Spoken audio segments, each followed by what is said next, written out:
This morning I'm going to be preaching on the book of Hebrews, and those words are printed on the back of your bulletin if you'd like to follow along. So our word of the day comes from Hebrews chapter 11 on into chapter 12. By faith, the people passed through the Red Sea as if it were dry land. But when the Egyptians attempted to do so, they were drowned. By faith, the walls of Jericho fell after they had been encircled for 7 days.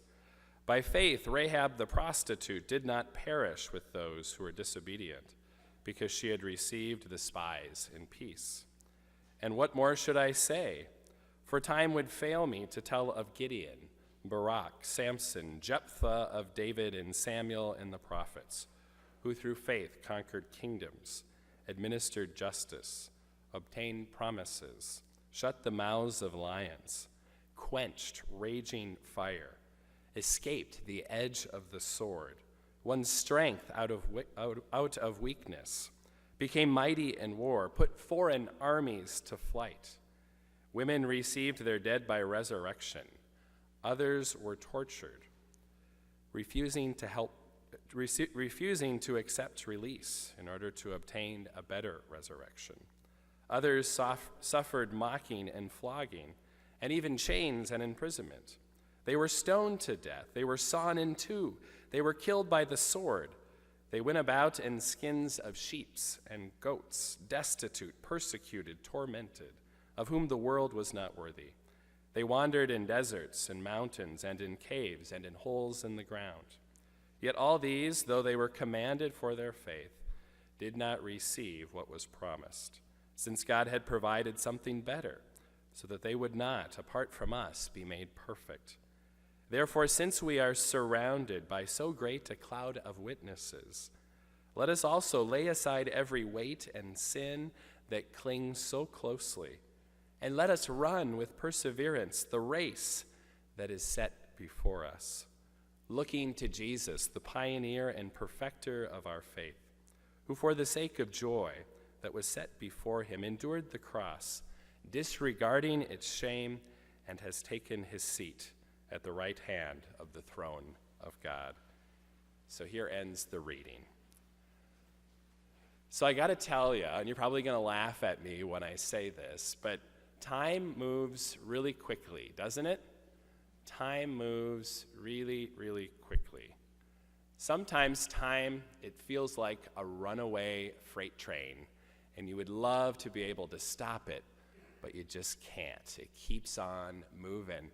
And it seems like time gets faster and faster the older that you get.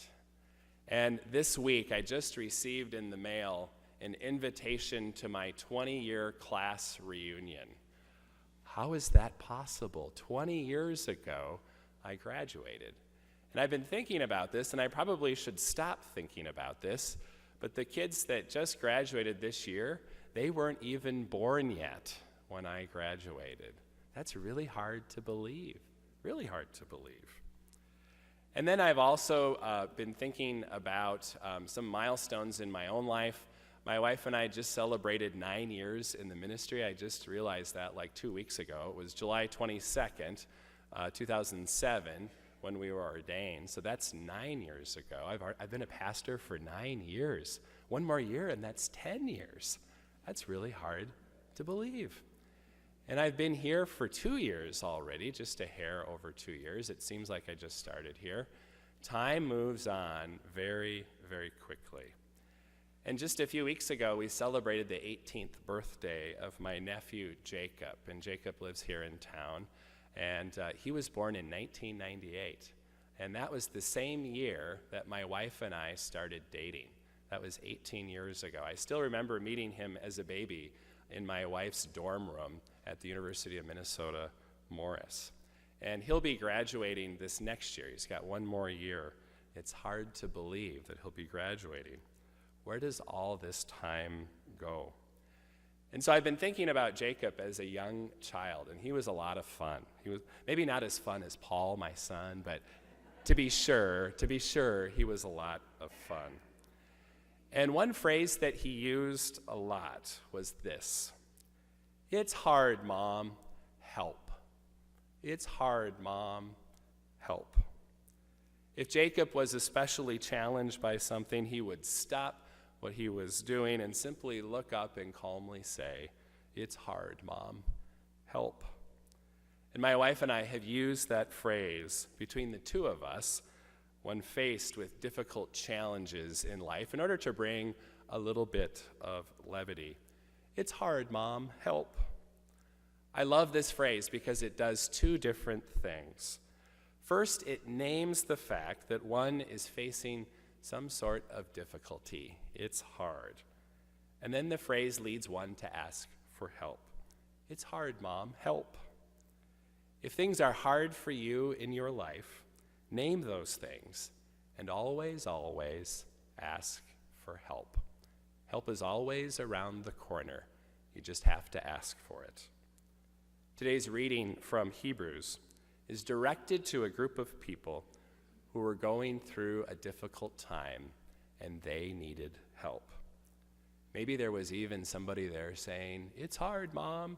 Help. The community that Hebrews was written for was a Christian community that had deep Jewish roots. That is to say that there were many people in the community who were converts to Christianity. They converted from Judaism to Christianity. And this community was going through a very, very hard time. They were drifting away from their Christian faith in large numbers. Many of them spent very little time practicing their faith. And in many ways, their faith was sort of drying up. Their community was going through hard times, and they needed help. And the whole book of Hebrews is an attempt for the author to reinvigorate and bring new life to this group of Christians. He wanted them to remember that they are not alone and that Jesus is in their lives.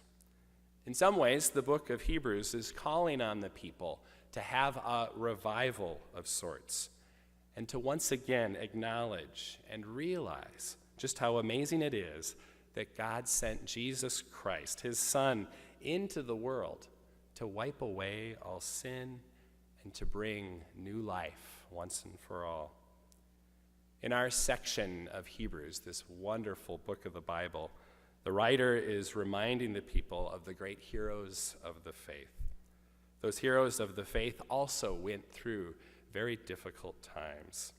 Yet even though they faced difficulties, they were persistent and they made it through. They were persistent because God gave them hope and energy that they needed to make it through, to keep moving forward despite their challenges. And our lesson for today kind of offers a who's who of the key players of the Old Testament.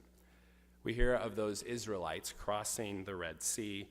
We read of Rahab the prostitute who risked her life for a couple of spies who were working to take the city of Jericho. We read extensively about those who experienced physical trauma in war and torture. And I'd like to read that section of Hebrews once again where it talks about all of these horrible things they went through. And what more should I say?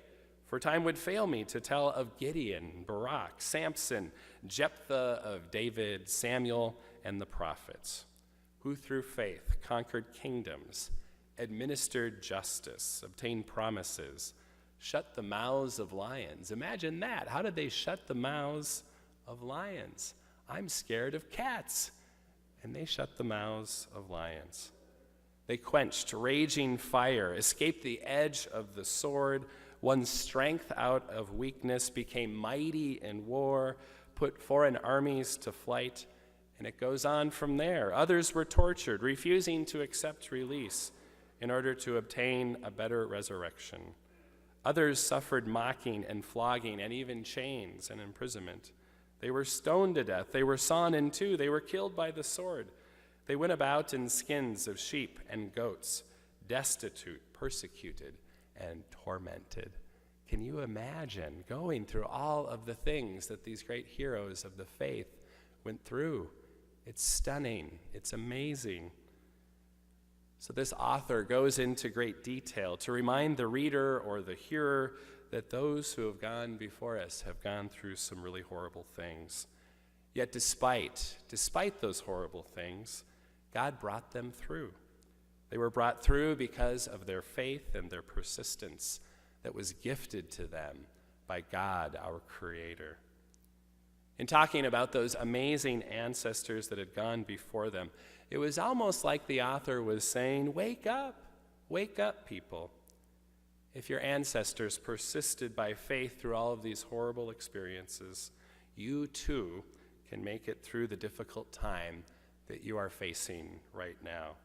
You can make it through this slump. So then, after reviewing the incredible history of the great cloud of witnesses that was sent before them, the author then offers some encouraging words for facing difficult times like the original hearers of this book were experiencing. First, by reviewing this great list of those that had gone before them, he is saying this. The author is saying, you are not alone. You are surrounded by a great cloud of witnesses. People have gone through difficult times before, and God has always brought them through. God will bring you through too. Next, he says this in kind of this way, maybe a little interpretation here, but he's saying, get rid of your baggage. Get rid of that weight and sin that clings too closely. We all have baggage. I know I've got my own baggage, and the text calls on us to get rid of it. And you know, the baggage that we carry through life, that sin baggage, that baggage that weights us down, it costs a lot to carry on this baggage on this airplane of life that we're all experiencing. If you all want to carry life's baggage, it's going to cost us more than the baggage fees that any airline might charge you for checking a bag or carrying it on. We are to travel light. Next, the writer says, keep on running the race of life and do it with persistence. Keep on persevering, and God will bring you through. And we persevere through faith, not because of our own doing, but because of God's doing through Jesus Christ. Persistence comes from God, and that leads us to the writer's final point. Keep your eyes on Jesus. Keep your eyes on Jesus. It is Jesus who endured more pain and more suffering than you can ever imagine. Jesus endured this suffering and this pain for our sake, to take away our sin and our baggage and to give us the gift of eternal life. And here's the deal. All of that is free. Jesus does not charge us for taking away our sin or our baggage, that stuff that weighs us down. No carry-on baggage fees or checked baggage fees for us. It's already been paid in full, and this is good news. So I don't know about you, but it feels as though the world is kind of going through a tough time at the moment. And lately I've encountered loads of people in my life that are going through hard times. Maybe it's just my line of work, I don't know, but it just seems like a lot of people are going through hard times. And it seems like anxiety is running rampant everywhere we go. Sometimes it feels as though you could cut the anxiety around us with a knife in our society. This anxiety is in our own selves, it's in our local community, it's within our state, our country, and our world. It feels as though the world and all the people in it, we all need a good dose of peace and a good dose of calm. It seems as though the world needs to be reinvigorated and made new once again. Even though Hebrews was written some 2,000 years ago, it is still very contemporary. And you know what? We seem to have a lot in common with those original hearers who needed to be reinvigorated. It's hard, Mom. Help. So what do we do to face this anxious world? Well, today's text can be our guide. First, we acknowledge we need help and that we are surrounded by a great cloud of witnesses that can help us and remind us that we will get through. The world and the people in it have been in tough times before and gotten through it, and we will journey through it too. Next, drop your baggage. You can't travel through life in a nimble fashion if you are carrying the finest luggage behind you. Drop the weight and sin that cling to you. Jesus will take that burden from you. Travel light, and while you travel light, keep on persevering. Keep on keeping on during those difficult times in life. Keep on running the race. Life is not easy sometimes, and so sometimes the best thing that we can do is to keep moving forward. And if you can't move forward by yourself, please ask for help. And if it's really hard for you to see any hope, if you feel like you can't move forward, ask somebody in your life to hold the hope for you. There's always somebody there. Life can be hard, and we need to ask for help. It's hard, Mom, help. And lastly, we move forward because of Jesus Christ, who is the pioneer and perfecter of our faith. And we keep our eyes on him because it is Jesus who invigorates us and brings us to the promised land of life eternal. But for now, we keep on running that race of life with persistence that's been gifted to us by God. I don't know about you, but despite the challenges of the world, despite all of this anxiety all around us, despite the fact that we need to be reinvigorated as a world and made new, I am still very, very positive. I am positive because it's nothing we haven't gone through before as a society and world.